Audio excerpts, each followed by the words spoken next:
Hey beautiful selfish babes, it is your girl Untitled OC here, and so I just wanted to make this quick video before I posted this video. Today is Friday, August 7th, which is the posting date of this video. I recorded this podcast episode last May with the beautiful Ty Shaw, and Ty is about to drop some beautiful information from my wonderful women out there that's going to help awaken you, awaken your goddess, and empower you. I just want to say this because you're going to see it in this video, and if you're listening to the podcast, you're not going to see it. But sometimes when I'm interviewing people, I get really nervous and I get sweaty. So in this video, you will see that I have sweat stains or sweat. Okay, I'm just pointing that out just so y'all know that happens sometimes when I interview people. And so you will see that in the video. Don't mind it. I love Ty. I think she's super amazing. When I had first met her, I was just so amazed by her brilliance and her beauty.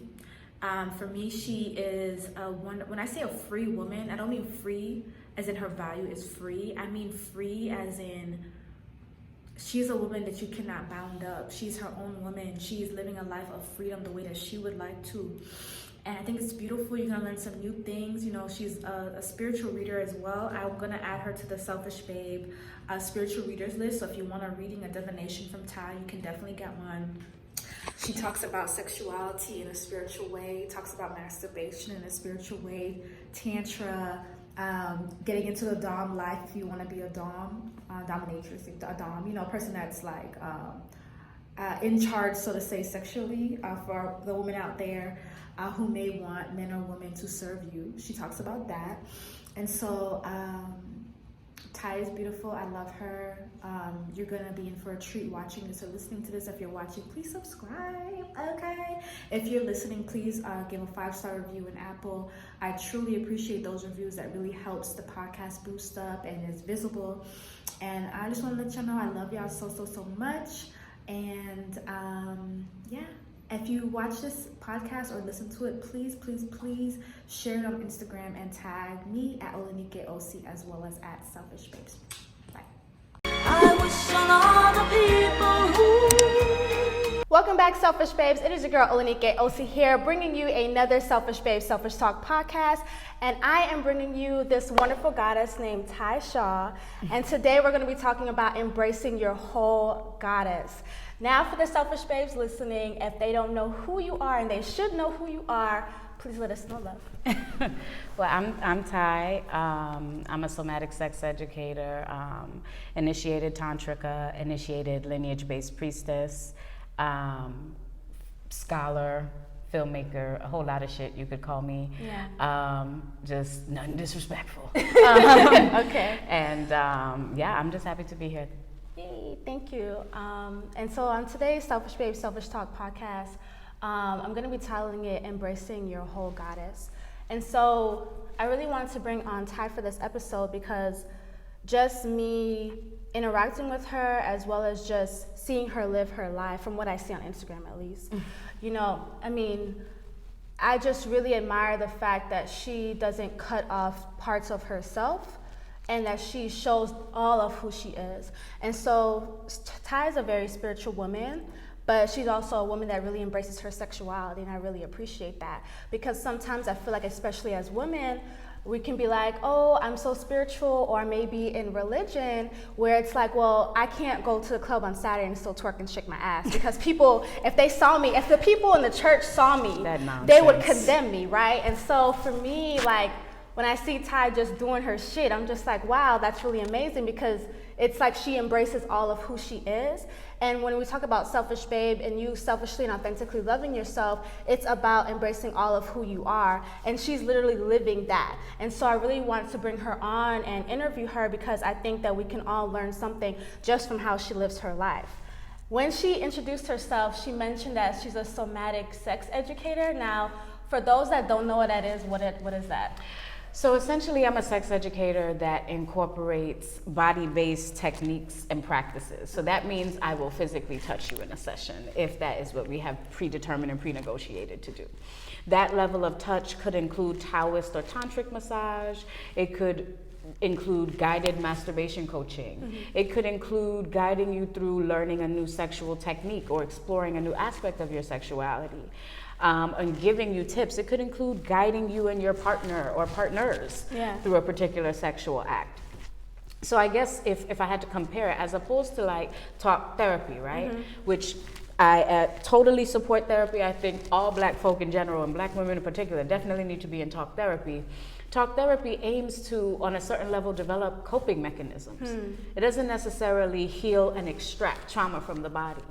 But when you are talking about a body-based approach to healing, you're talking about actual practices that are going to assist in the rewiring of the nervous system so that the body can physically realign or release trauma.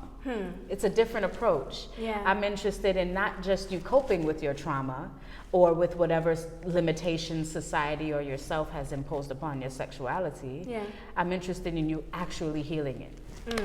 I like that a lot. So I just wanted to make sure that we said that, because I like on the podcast, I really like to break things down like to like baby steps, because I'm just like, somebody may not know what that is, so let's like break that down. So thank you so much for doing that. And I really appreciate you using the term actualizing your goddess.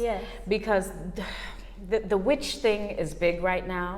And I have a lot of issues with the term, particularly the ways in which it has been weaponized against Black women. And I see various groups sort of trying to reclaim that. But I just want to take this opportunity to say that as you reclaim your goddess, or you tap into your esoteric nature, what you might call witchiness, no matter how much that grates my spirit, don't approach it in a white supremacist, capitalist, colonizer way. Learn the culture. Speak to the people who were doing it while most of these folks were still Christian. Don't just pop up and start doing shit. You know, if you're gonna actualize your goddess, do it in an authentic fashion. Now, someone listening may be like, well, how do I do that? How do I actually seek out the people that were the ones indigenously doing it? Like, how do I do that? So essentially now it's not hard to find. Just like you find any other professional on the internet or through word of mouth or reference you can do with any valid, legitimate priest or practitioner. Whether we're talking about a therapist, not everybody with a license is your fit, right? We can go through references, we can speak to the people they work with, just as the same way you would find a legitimate priest. You know, if I call myself a legitimate initiated priest, you should be able to inquire about my work from my elders, my students, my initiates, people who have worked with me without any hesitation or any lack of transparency. If right now you wanted to hear from any one of my godchildren, initiated or not, you could do that. I would happily hand over my godparents who initiated me their information, because we are a community that is built on that word of mouth, that building of reputation and responsibility. Another question, a selfish baby would be like, well, I don't know how to find a priest or priestess, but I'm interested in this work. Because I think for me, it's like, although I love to give wonderful, great references, I know not everybody lives in Atlanta, not everybody lives in North Carolina, wherever, but like, if you're a selfish baby that listening is like, well, I would really love to, you know, work with a priest or priestess, but I don't know of any. Where would I go? Well, if they're listening to this podcast, they can certainly reach out to you or myself for that reference. As priests, we develop networks across the country. And we don't always, even though it is ideal, we don't always have to live immediately near our mentor. I have mentors that are in Africa, that are in Haiti, that are in Cuba. And you still have to, you know, whether they're not next to you, you still have to reach out and create community and travel and make some of those sacrifices. That's how it ended up here. Many of us have roots in Cuba and Africa and Haiti, or Trinidad for that matter, or wherever else we might come from, you know? So it's about those networks. It's about, hey, can I get a referral? Can I ask the proper questions to this person? Just like if you were coming to me on some, and I know it's a weird kind of connection or segue to make, but even if you were coming to me on some kink shit, where are your references? You're trusting your body. We're having a whole negotiation. You want me to tie your whole ass up, and you don't know nothing about me. You don't know if I know where to tie, where not to tie. If you're gonna be at risk for nerve damage fucking with me. You don't know any of this because you've not done the research. What I'm trying to say is that this spirituality or these communities are no exception to having to do that due diligence. I like that. Now, would you be able to tell us a little bit about your childhood and where you grew up and where you were born? So, childhood. Well, born in Panama, came up here very young, and I was essentially raised between New York and Panama. Yeah. Shout out to all my Panameños, Afro-Latinos, we coming up. Flatbush, Brooklyn, you know what I'm saying? We gotta put that out there. But aside from all of that, you know, obviously grew up East Flatbush, Brooklyn. Yeah. I spent a little time living in Africa, living in Europe, coming back to the States, you know, getting serious about my spirituality. And then about, I want to say maybe 2.5, almost going on 3 years, when September comes, I moved to Atlanta. Okay, nice. And how was a little bit of your schooling? Because you're very intellectual, like very, very intellectual. Let us know some of your degrees and some of the things that you've studied. So, child. Well, I didn't start out as no intellectual because I got kicked out of mad schools before I finally got my ass out of high school. But, I mean, studying here, I did my bachelor's degree with a dual concentration in Africana Studies and Visual Arts. I focused very heavily on various forms of African resistance art and sort of women's political history in Central Africa and West Africa. I did my MA in the same vein, and I was teaching, actually.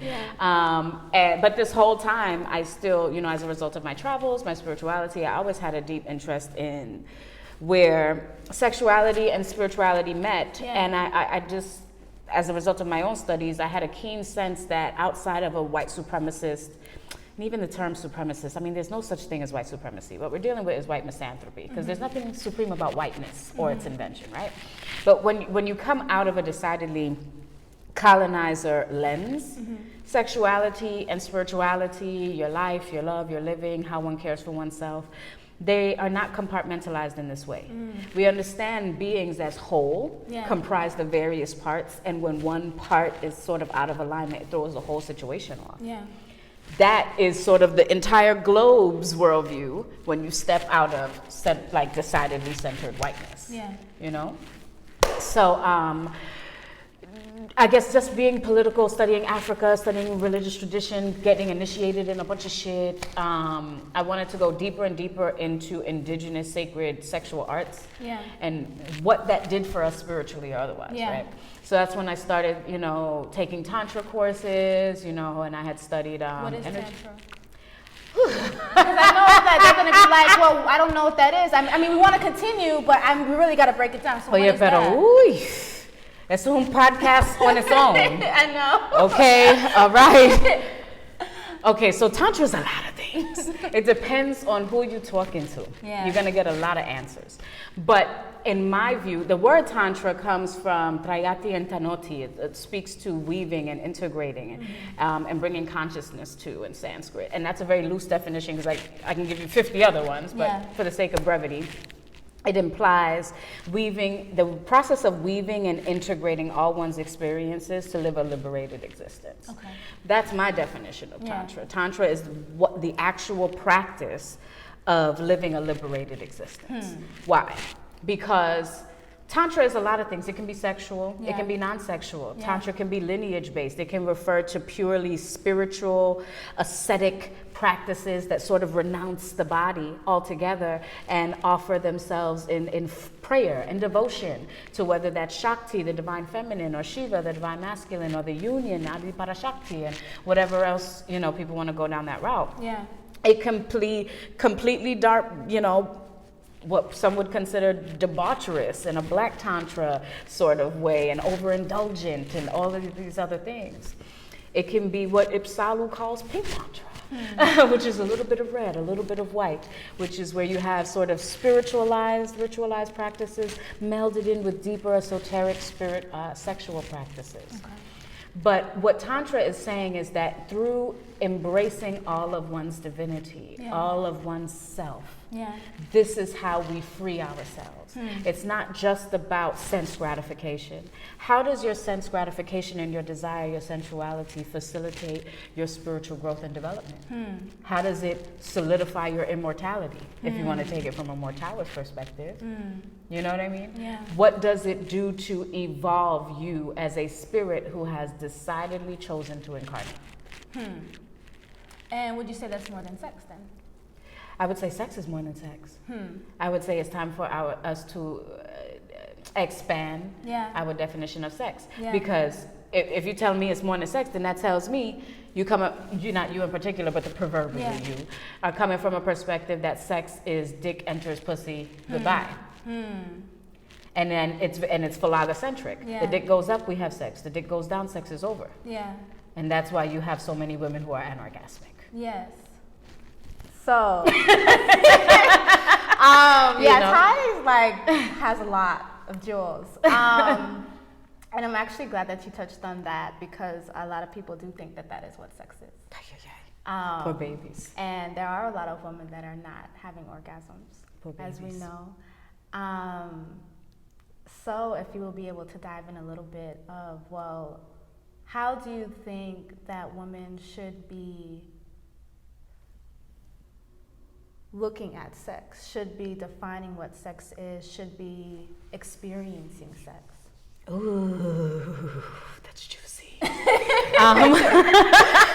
Okay, so there is my personal politic, Yeah. and then there's the general politic. I'm gonna Yeah. take in general. I think that women should strictly come from their point of departure should be that of pleasure, Okay.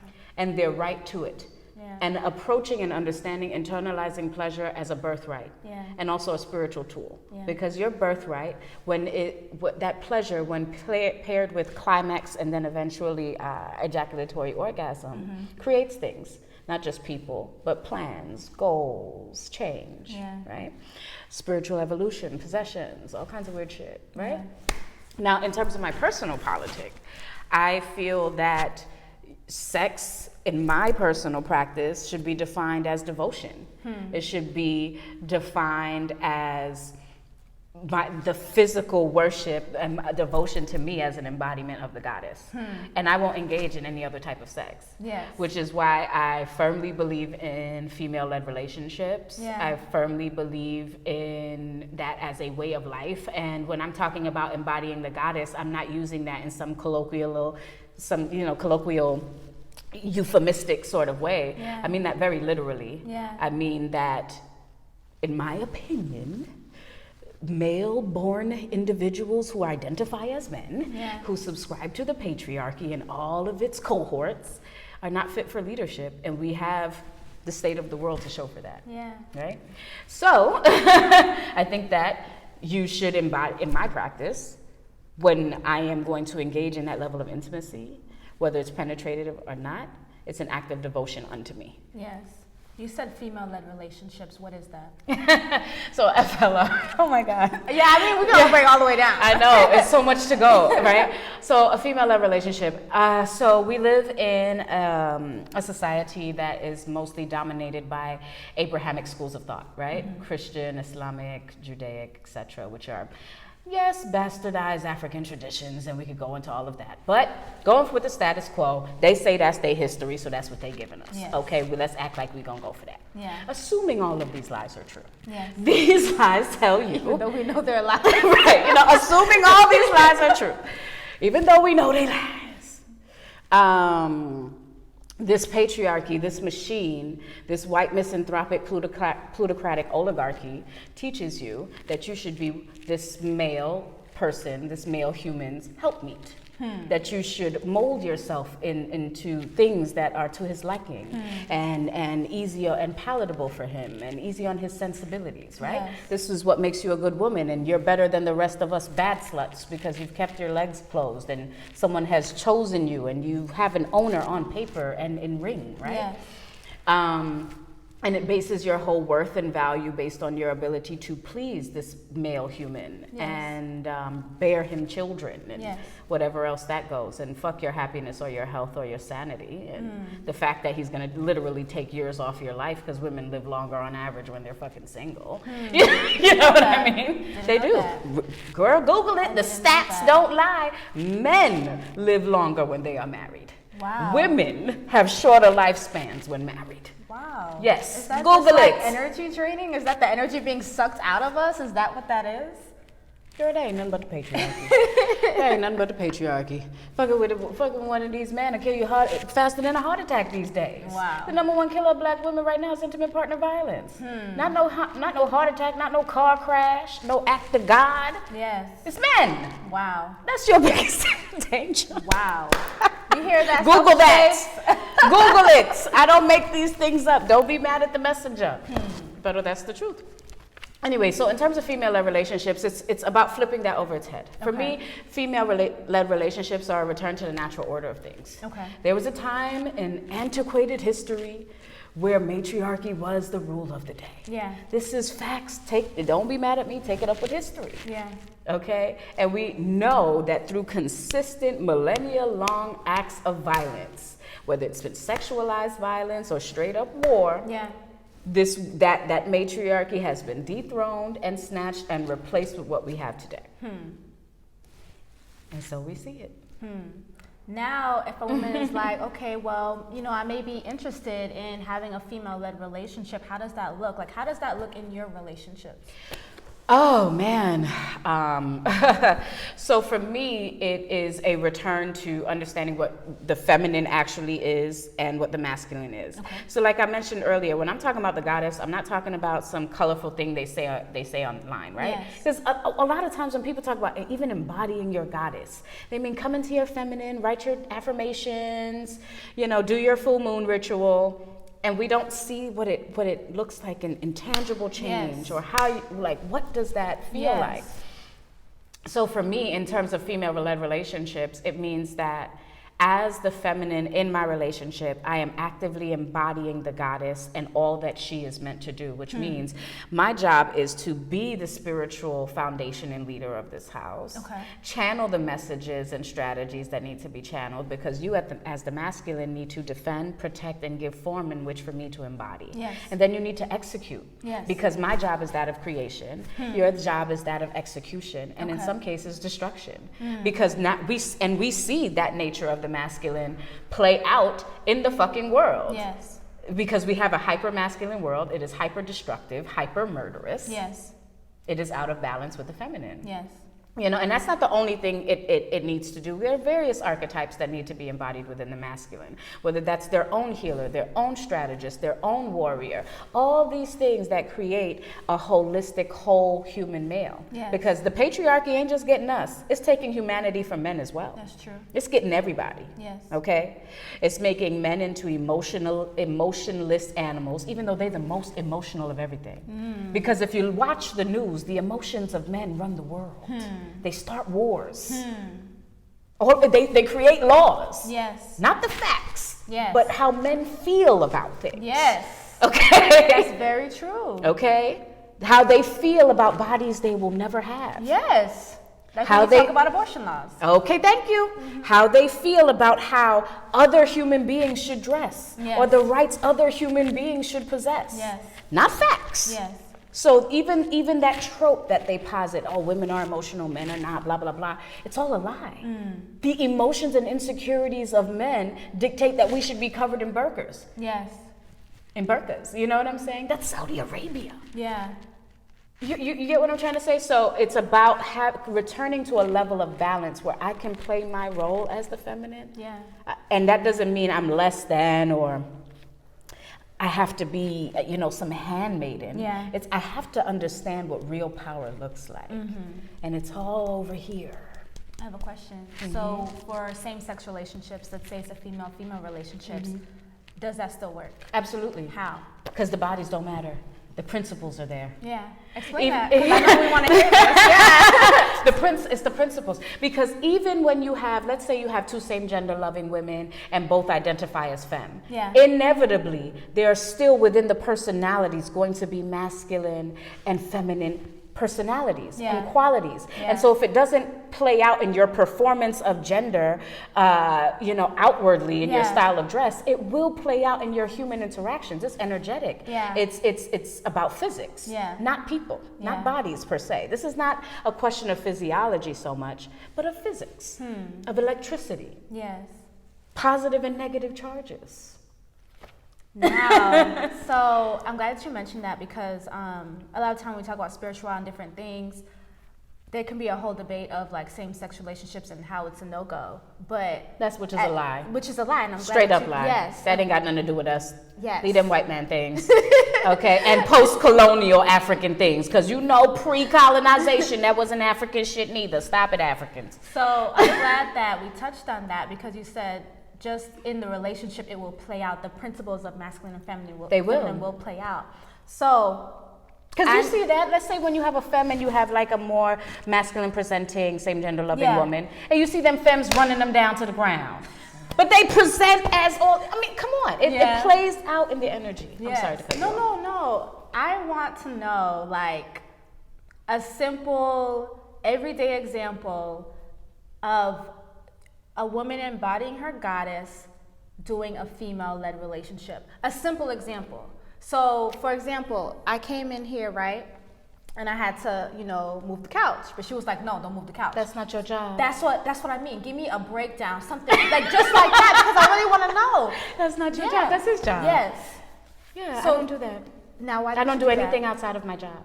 And my job is to exist, to create, to magnetize, to channel, to do the work of my ancestors, to do what I'm here to do. Yeah. And to love on you properly such that you can do your job, which is to provide, to execute these messages I done channeled. Yeah. You know what I'm saying? I'm giving a super simplistic, and I know the so-called feminists will do whatever they're doing with that. Yeah. And I'm a card-carrying Africana womanist. I'm a black woman. I ain't got shit to do with the feminism. But however, comma, you know what I'm saying? We can go there too. Next thing. I just feel we have jobs. Yeah.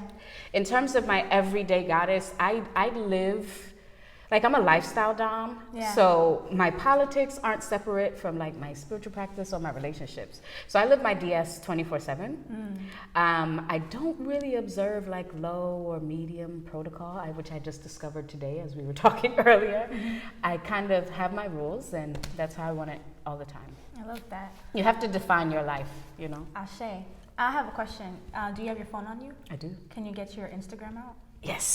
Thank you. Okay. Go onto your Instagram. All right. I'm on here. Okay, so there was a picture. I need to read this because I'm recording on my phone. Oh, okay. So this is a message on Ty's Instagram, which is Real Ty Supreme. You should be following her on Instagram if you're not already following her. And I already apologize if some of the things are misspelled. Would you prefer me to do like this so I can like know? Because you want me to read it? Oh yes, okay. This would be great. I think it's wonderful. Okay, so this is one of my captions. I didn't know we were going to do this, but okay. A few folks have messaged me inquiring about the beads on my wrist, my idea vifa, my idea vyamoja elegba, vyamoja enelegba, asking why I don't remove them for these photos. My answer, no matter what I'm doing, I never stop being me. I am a mambo, yalorisha, yanifa, yayanganga, muertera, espiritista, and tantrika.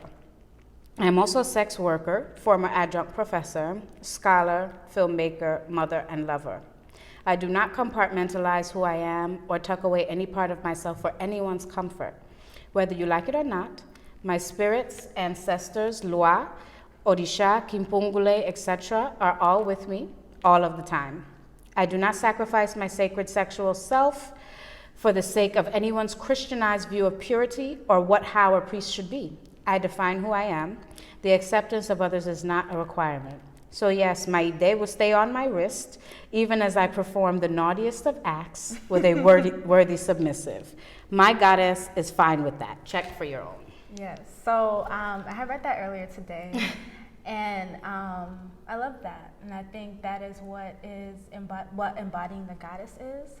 And there was another caption that I want to get into that you had posted, and it said, "At the feet of the goddess is where you find salvation." Asheo. Why is that? Because she is the one who holds the answers. Mm-hmm. She is the cosmic primordial black womb from whence we all emanate. Yeah. The primordial source. And what they are all working to get back into. Yeah. All the time. Yes. Now I want to segue into your Domme lifestyle. And what does that look like? Because when I read this caption, I'm getting that as well. Yes, absolutely. So for those that don't know what that is, what is a Dom? How does that lifestyle look? Whew. Okay, so a dom is short for dominant or Domme in the case of women. And that essentially, within the realm of BDSM and kink identities, there are dominant types that identify in a number of ways. They can be the tops, the givers, the ones who are taking a position of power and control in a DS dynamic, a dominant submissive dynamic, or a master slave dynamic, depending on how they choose to identify. Yeah.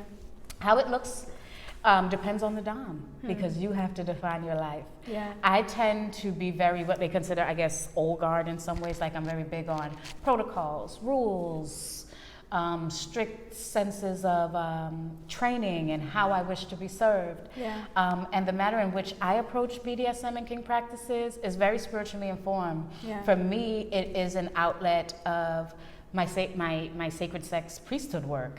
And I don't say that in some, again, sort of woo-woo manner. Like, I was initiated as a Tantrika.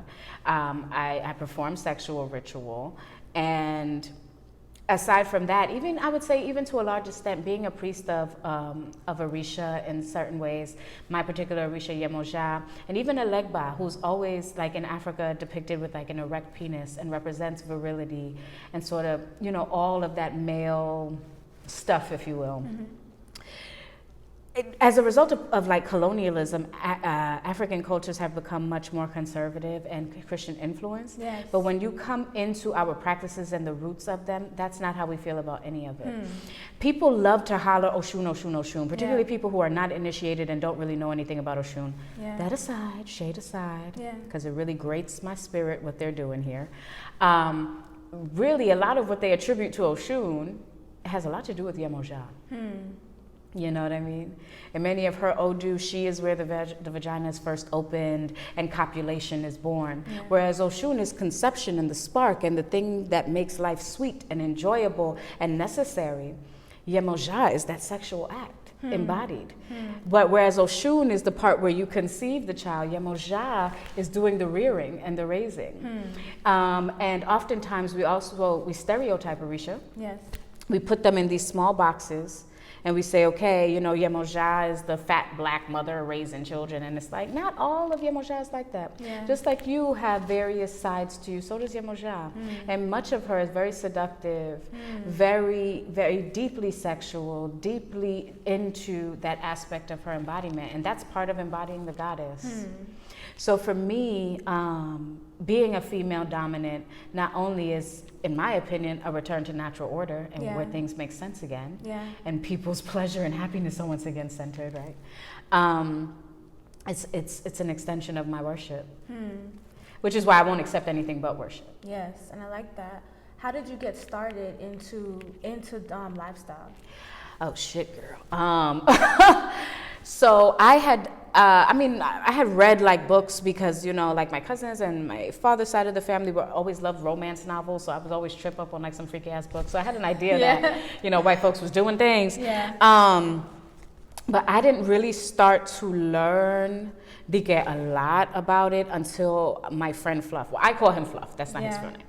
But he is a black dom, or master. Yeah. More of along the Gorian line of domination, Okay. and that's another podcast. Yeah, because girl, I don't know what that is. Right, yeah. So it comes like from like this collection of books, stories of gore, which is like this whole made-up fantasy world. It's like sci-fi meets porn. It's a whole thing. But anyway, and that is a grotesque oversimplification, and the Gorian community might be very angry with me for doing that, but you get what I'm saying. Yeah. So basically, he came from that perspective, and one day he invited me over to his apartment. I go to the apartment, and this white girl on like a leash, naked, opens the door, and I come in, and it's a couple of white girls. One is eating out of a dog bowl, one is laid over his lap getting spanked, and I'm like, what world is this? How you got white bitches? Imagine walking into that. Okay, Like, how you got white bitches on leashes? Yeah. I don't know what's going on. I want in. Yeah. I don't know what you're doing. Okay, but because you know what I mean. Yeah. But no offense to my white sister and you know all of that, but I'm just saying it blew my mind. Yeah. Blew my mind. I was like, and this is legal. You know what I'm saying? Like they want to do this. Like So they paying you to do this? Yeah. Oh man. Oh no. Yeah. Where do I sign up? Yeah. You know. And so he started teaching me certain things. You know, I started practicing. Got to cut my teeth on a couple of his subs, and then I went into dungeon life. I started working in, you know, dungeons around New York City, which I call more of a fetish service provider almost, because they come in, they want a fantasy, you do it, blah, blah. Yeah. So I felt like it wasn't until I started going independent and doing my own thing that I really came into like my dominant persona, because now it wasn't about, okay, I got to get this John to book me out of these other 12 girls in the dungeon. Yeah. But he's coming specifically to see and serve me. Yes. You know. I love that a lot. And But I learned a lot. I mean, it's a very valid way, and I'm not saying there are no mistresses or masters or true dominants in that scene. I just, from my journey, I found it harder to really embody myself in that.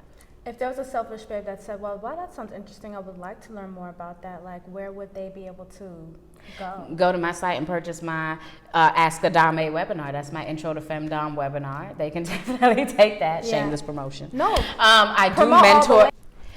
You said that they can go to your website. They can go to my website. They can get my Ask a Domme webinar. I also mentor and offer coaching for new girls who want to get into domination. I've been working super hard on my Domme boot camp, which I'm hoping to release. It's just like, it's so hard to get a space in Atlanta to do certain things. But either way, private coaching, mentorship, taking my webinar, they're always welcome to reach out. Okay, definitely reach out. I know it's something that I'm interested in as well, but definitely reach out. I think that Ty is somebody that I would recommend for a lot of things. And so as a selfish babe watching or listening, definitely reach out for her services. And I wanted to ask you about, like, you do Tantra, but you offer Tantra services, but so I know that I wanted to come to you for like Tantra coaching, but for me, like me personally, like by myself. Coaching, so what you asked me about was energy healing. Yes. And there's a particular style, and that was in the vein of what you saw me do at the Tantra Fest on a male, embodied individual. That style of Tantra is called Grand Trine Tantra, or that's taught by Yao Morris, which is a polarity-based work. So ideally, in that style that you saw specifically, because there are various techniques, men or male-bodied individuals should work on female-bodied individuals and vice versa, because of the energetic polarity you're manipulating. In order for me to work on another female-bodied individual, what I need to do to complete sort of that energetic circuit is bring a male in.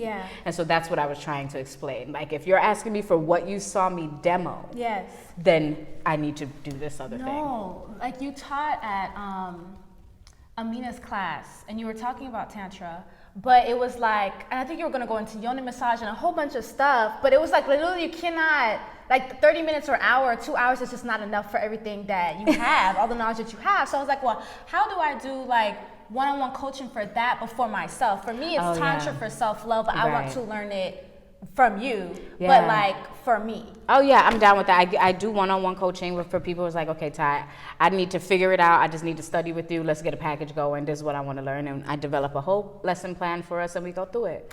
I also do small groups as well. I'm totally down. I love working one-on-one or with small groups. I have a couple of people who have been interested in learning more about shamanistic Tantra. And I've learned recently some additional techniques that I've been trying to pass on to women so that they can work on same-sex individuals. You just have to bring more of the hardcore work into it. Yeah. But anyway, another podcast. So it's like, just reach out to me. Let me know what you're trying to do. We have a consultation and we work it out. Yes, I just wanted to make sure I mentioned that because I'm definitely going to reach out for that. But you guys should be reaching out for that too. And if people want to put together small groups, and I'm happy to come in and deal with small groups, and we create that program. I love that. Now take us a little bit through your spiritual journey, starting from maybe like 15.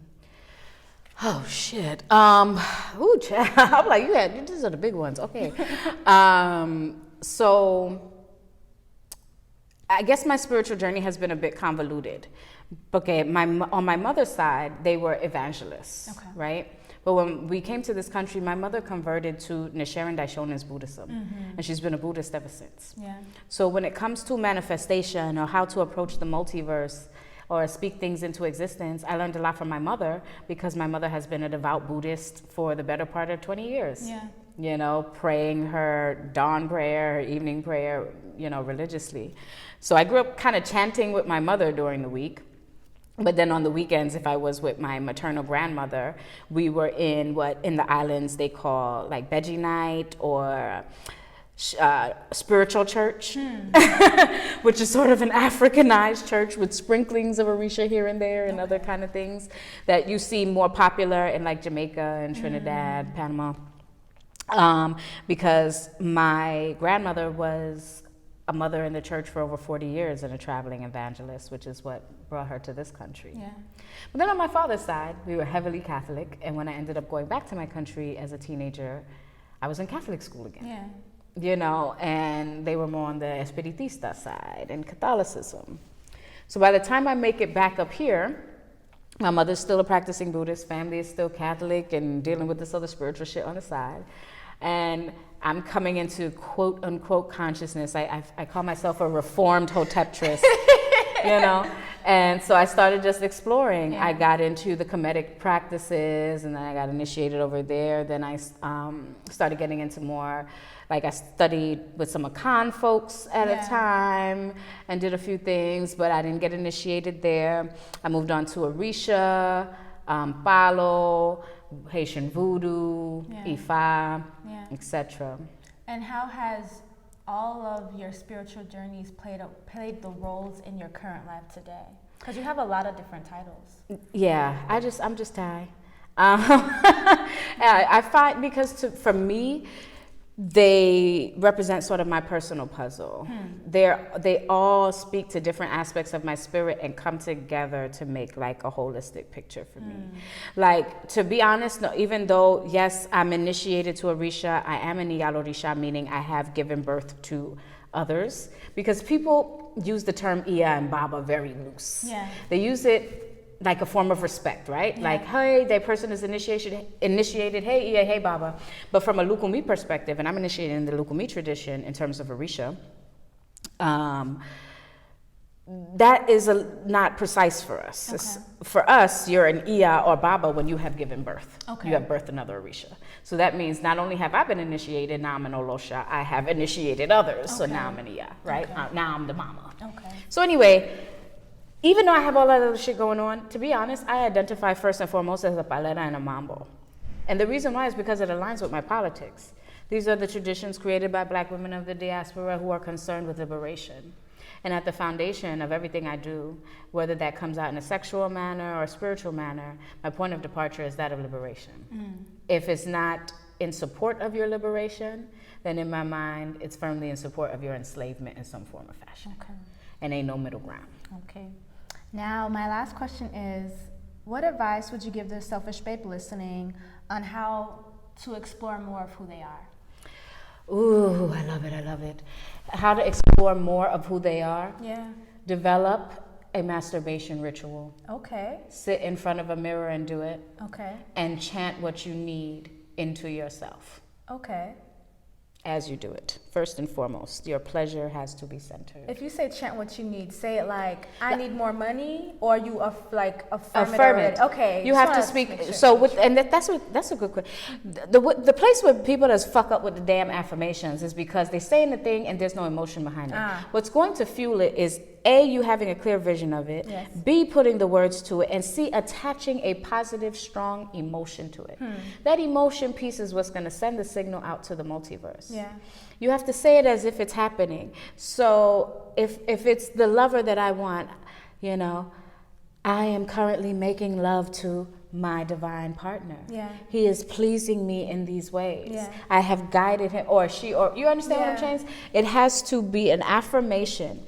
It's like what my mother used to say, you can't go to the multiverse begging. Yes. You gotta demand in this moment and understand that, you know where you wanna put your colonizer entitlement? Put it in your affirmations. Yes. That's where it's positive. Yes. Feel entitled to the shit you affirming. Yes. That's a good place for your inner colonizer. Yeah, and I like that a lot because, and I'm glad you touched on that and I mentioned that is because like, even when we talk about prayer, a lot of times the prayer is begging and pleading. It's begging. But that's not prayer. I'm not into it. I don't do that. Like I say affirmation is my prayer because I like to say it as if I already have it. That's knowing right. It's coming to me. And that's the way that I believe that we should be praying, affirming it. But even prayer is a conversation that should be wrought with affirmations. Mm-hmm. It should be like, no, my goddess, I come to your feet and your divine essence because I know that this is already in motion because you understand my needs. I see. And you have never given me any reason to believe otherwise. And I will not start today. Mm-hmm. You understand? Yes. Those are the conversations I have with my goddess. I don't know what anybody else is doing. Yes. You know? I love that. So you said start a masturbation ritual. Start a masturbation practice first and foremost. Start a meditation practice second of all. Find and cultivate a political spiritual awareness that aligns with who you truly are. And here's what I mean. Even if you call yourself Christian, which quite frankly, I whoever it offends, I don't know what the fuck to say to you at this point. Yes. But I don't know what else needs to happen for you to know that that may not be our thing. Yeah. But okay, whatever. Do you, boo, and power to the people. But, even if that's what you're doing, you have to frame your belief in something that is a greater extension of you or outside of you in a politic and a way of being that actually supports your fucking freedom and humanity. That means if your creator is something that does not reflect you, that has no love for you, that needs to shame you into obedience, think about your relationship to self and how that's fucking with your mental health. Yes. I have a question too. But do you think that, because like growing up, when we talk about Christianity or just growing up in general, God is man. God is a man. Where does a male anything create anything or give life to anything? But just in conversation of people like, thank God and I'm so glad he did this, that's the Father. I get so confused because I'm just like, well, as a woman, me looking at God and being like, God is man, that's very confusing to me. I don't know nothing about that. And then the fact that you're not asking yourself, well, where's the woman in this? That doesn't make any sense to me. That's where my questions start with Christianity just in general. But I feel like when we start asking ourselves those questions and saying, does this make sense to me? Which is, I think that's what you're saying, aligning with a spiritual practice that makes sense to you. When you start asking those questions, it's like, okay, this don't make no sense. And ask yourself, who do these beliefs profit? Yes. Because your lack of self-love, your belief in these external factors, they reinforce your profitability. Because your enslavement, your oppression is profitable. And at the end of the day, it's about these dollars and cents under this capitalism. Yeah. So you got to start thinking, who do these beliefs in this male, even if you would have hit me with an androgynous it creator, that is sensible. That makes sense. Yes. Okay? You're going to have to hit me with a she or it for it to make sense to me. She or it. Thank you so much, Ty. I really appreciate you coming on the Selfish Babe, Selfish Talk podcast. Where can people find you? Where can they email you, pay you, hit you up, all of that? Oh, you better everywhere. I'm a PayPal son. Cash App rising. You know what I'm saying? Yes. Okay. Where the dollars at? No, let me stop. IamTyShaw.com is my website. IamTyShaw. Yes. Just like a spell.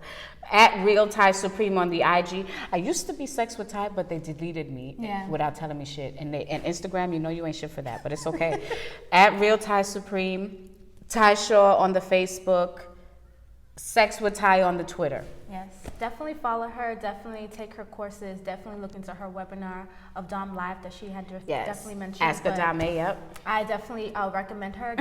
How do you feel about people reaching out for you for readings? Absolutely, they can reach out to me for various divinations. I do divinations in Orisha and Balo, Voodoo, hit me up, we'll see what's up. And I highly recommend her for readings. They're very, very insightful to your life. Thank you. Okay. Thank you, beautiful. Thank you. Ooh.